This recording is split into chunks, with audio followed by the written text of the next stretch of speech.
Well, Pop, how do you like it? I think it's great, son. What is it?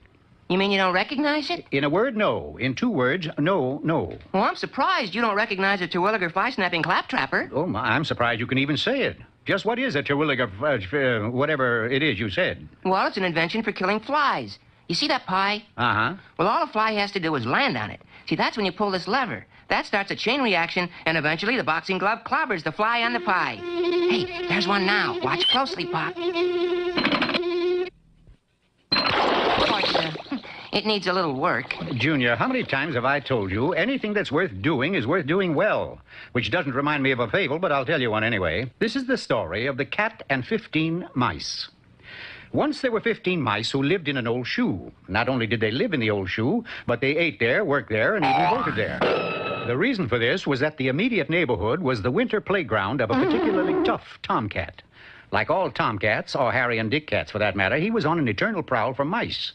And sooner or later, he would get around to investigating the old shoe. All right, you guys heard what Aesop just said. One of these days, that cat is gonna walk in here and... Don't say it. You know I got a weak stomach. All mice has got weak stomachs. It's part of our heritage. But we ain't got weak heads, except for Mo here. Now I propose we move. To Disneyland. That's no good. Cousin Mickey's got that spot sewed up. Where else can we go? Hey, how about the old lighthouse? The decision was unanimous, and that afternoon, the 15 mice looked their new house over. Well, men, this is it. Home. Hey, this is the cat's pop. The first thing they did, being fastidious mice, was to sweep the lighthouse from top to bottom. However, this took them so long that they were only halfway through when daylight waned. You hear what Aesop just said? He said the daylight's waned. So, let it wane.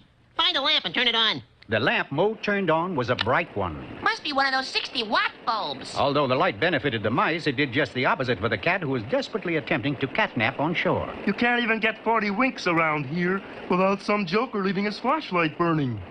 I'll give him what for I will. Must have rained last night.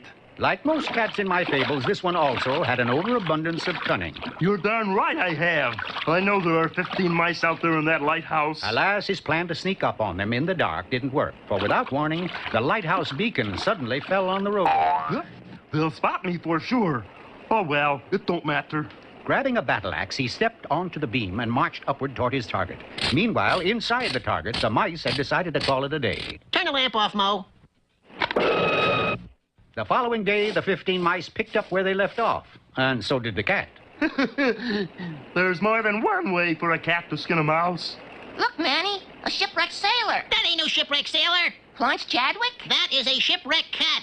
Give him a hand. Atta way to go, cat baby! Atta way to do it!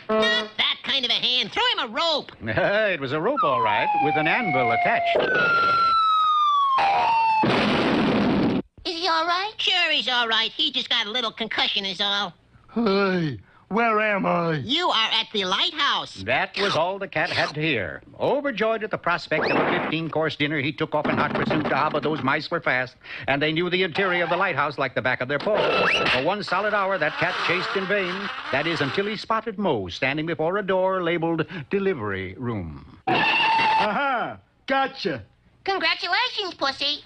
For what? You are the proud father of a 2-pound sassy kitten. Have a cigar. What do you know about that? What a surprise! A bigger one followed.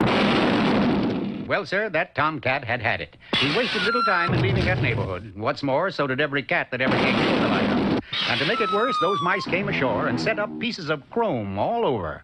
And at night, the beacon would reflect all over the place and drive the cats wild. So you see, Junior, anything that's worth doing is worth doing well. But as usual, I suppose you have a moral of your own? I sure do. You think you can stomach it? Well, try me. Chrome wasn't built in a day. Chrome would...